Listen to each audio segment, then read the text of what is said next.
제가 안 보여가지고요. 네, 감사합니다. 제가 그 교회 월드비전 교회 처음 왔을 때 그때 이제 목사님과 토요일마다 만나서 여러 가지 프로그램들을 했는데요.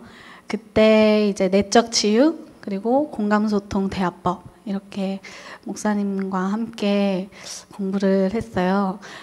근데 그때 공감소통 대화법을 통해서 사실은 저는 많은 부분들을 좀 제 3자 입장에서 제 대화법과 저의 말투와 언어적인 습관들을 다시 돌아보고 조금 삶에 적용하면서 그렇게 조금 더 잘 살 수 있었던 것 같아요.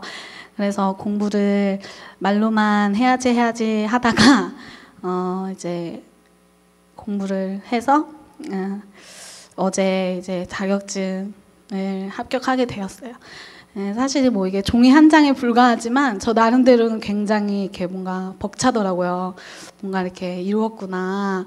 항상 30살에는 다른 일을 해보고 싶다고 했는데 하나님께서 또 이렇게 선물을 주셨구나 생각을 해서 공감소통 대화법 열심히 준비해 보도록 하겠습니다. 네. 제가 네, 박수 한번 치고 할까요? 네. 감사합니다. 제가 이제 부모 교육 강의를 들으면서 여러 가지 과목이 있어요. 거기 중에서 대화법, 그리고 성교육, 학교폭력 예방 교육, 그리고 뇌 분석, 그다음에 이제 심리학, 이렇게 이제 여러 가지 과목들이 있었는데요. 그 중에 이제 저는 대화법에 조금 더 많이 이제 집중을 해서 공부를 했었던 것 같아요. 네, 목사님과 함께 했었던 그 한 5, 6년 전의 기억들도 이렇게 나면서 조금 거기에 제가 살을 붙여서 조금 더 이렇게 전문적으로 한번 이제 알려드리고 싶어서 공부를 하게 되었습니다.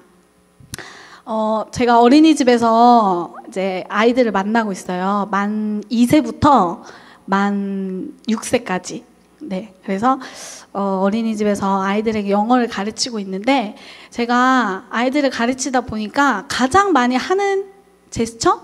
뭐 말이 있더라고요. 그게 혹시 뭘까요? 권인선 집사님 혹시 아시나요? 아이를 안 낳아가지고 제가 가장 하은이에게 많이 하는 말이 말씀해 보세요.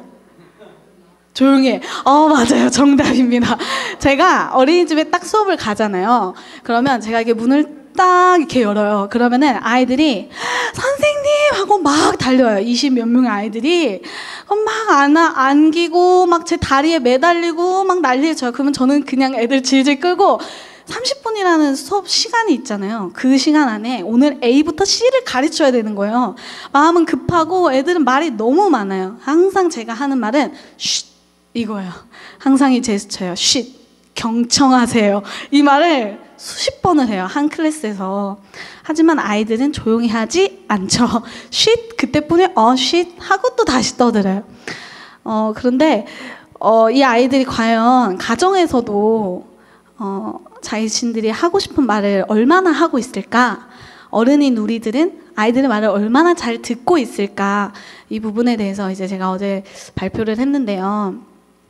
사실 어른의 듣기 능력이 아이의 듣기 능력보다 훨씬 뛰어나죠. 그런데 제가 느낀 듣기 능력은요, 아이들이 훨씬 더 좋아요. 아이들은요, 30분을 그래도 잘 들어요. 근데 어른들은 어떻게 해요? 잘 듣는 척하고 안 들어요. 사실 철야배 끝나고 나면 너무 힘들거든요. 근데 제 여동생이 있어요. 여동생이 조수석에서 계속 얘기해요. 아니면 자요.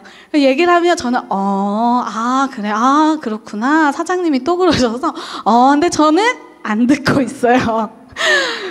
네, 안 들을 때가 더 많아요. 하지만 듣고 있다고 생각하죠. 근데 아이들은 척은 못해요.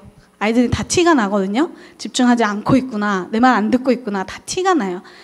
이렇게 아이들은 어른들의 말을 어쩌면 더 잘 경청하고 있는 것 같아요.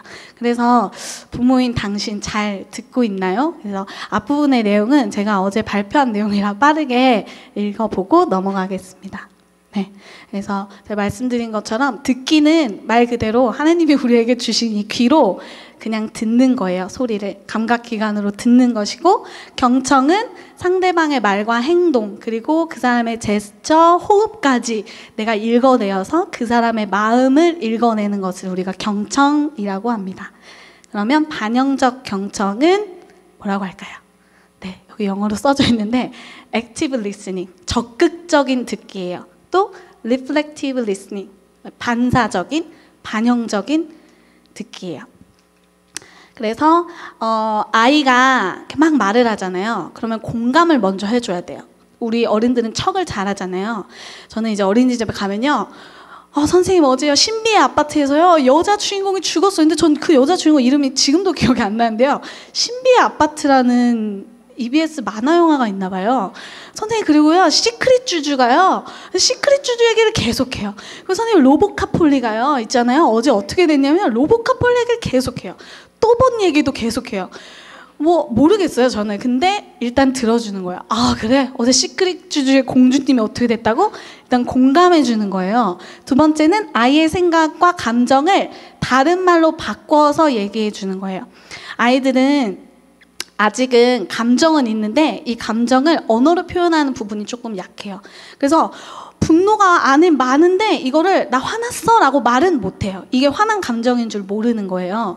그렇기 때문에 아이들이 가끔 물건을 던진다거나 소리를 지른다거나 막 깨문다거나 막 주체할 수 없는 감정의 표현들을 그렇게 행동으로 하는 거예요. 근데 어른들은 쟤 왜 저래? 쟤 왜 저래? 쟤 이상하다. 내가 낳은 애가 아니다. 쟤 왜 저럴까? 하지만 그게 아이의 감정의 표현의 방법인 거예요. 다음은 그대로 표현해 주는 거예요. 아, 시크릿 주주 공주가 어떻게 됐다고? 아, 그래서 시크릿 주주 공주가 어제 왕자님이랑 헤어져가지고 네가 마음이 슬프겠구나 라고 이 아이의 감정을 내가 언어로 대신 표현해 주는 거예요. 왜냐하면 아이들은 그 감정을 언어로 표현하기 부족하거든요. 네, 그러면 한 가지 케이스를 볼게요. 제가 이제 어제는 발표 공식적으로 발표하는 거라 좀 순화해가지고 했는데요. 사실 현실에서는 이거보다 아이들이 더 강하게 말하잖아요. 어린이집에서 와가지고 나 누구랑 싸웠어. 이제 걔랑 다시는 안 놀 거야. 이렇게 얘기해요. 근데 진짜 다시는 안 놀까요? 아니요, 안 그래요. 아까 전에 목사님이 말씀하셨지만 진짜 막 죽이고 싶다 이런 얘기도 하고요. 막 더 폭력적인 언어로 아이들이 말할 때가 있어요. 그럴 때 이제 어른들은 이야기하죠. 아니 너 친구는 왜 싸우래? 아니 왜를 물어봐요. 왜 싸웠는지 이유는 사실 중요하지 않잖아요. 근데 어머니들, 우리 어른들은 너 왜 싸웠어? 너는 도대체 애가 왜 그러는 거야? 왜 이렇게 싸움만 하고 다니는 거야? 이렇게 어른들은 이야기를 해요. 하지만 반영적 경청을 하는 부모는 친한 친구랑 싸워서 정말 속상했겠다. 이 아이가 자기가 싸우고 들어와서 엄마한테 어쨌든 이야기를 하는 거잖아요. 이 아이의 감정을 읽어주는 거예요. 너 속상했겠다. 오죽했으면 우리 딸이 걔랑 안 논다고 하는 걸까? 라고 이 아이의 마음까지도 읽어주는 거예요. 이 아이의 감정을 읽고 그 다음 이 아이의 마음을 위로해 주는 거예요.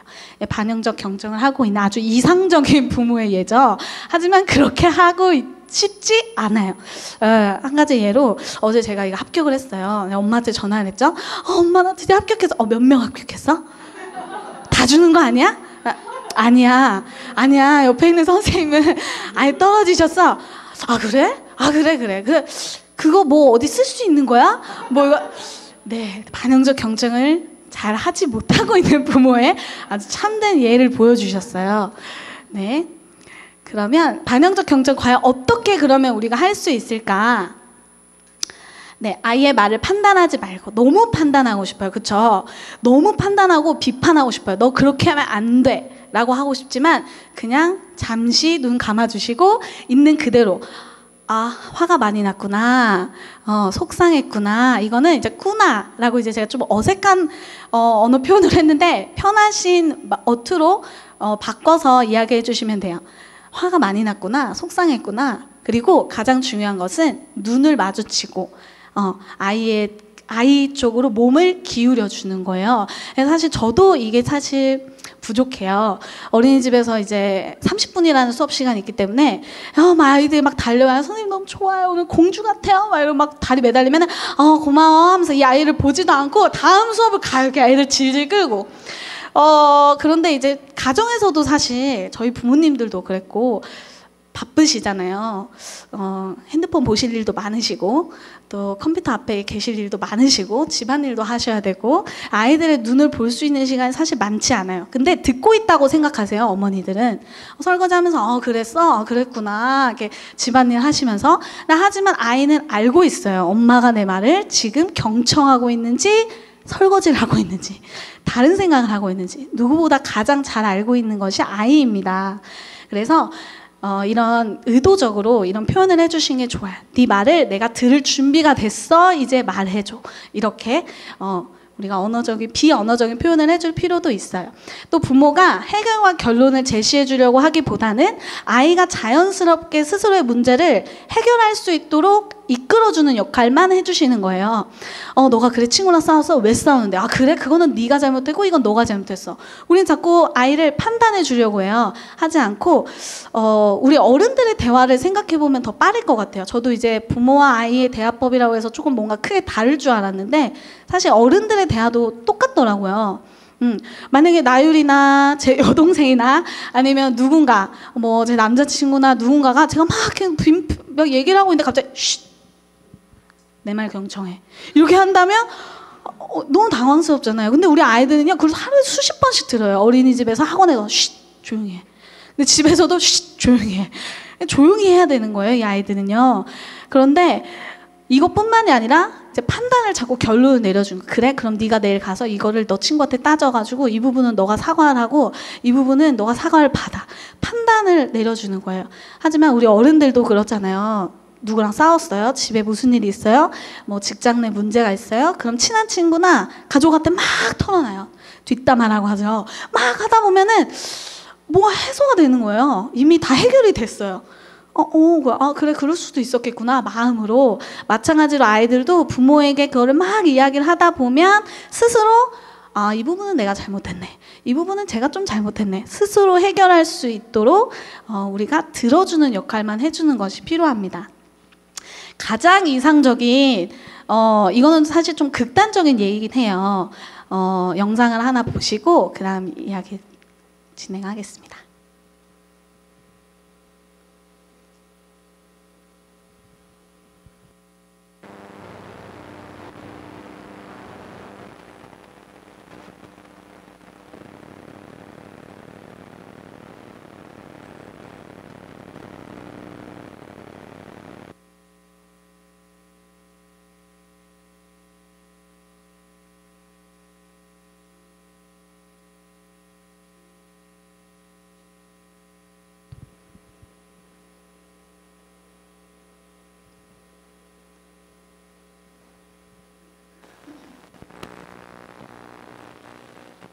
전자라는 게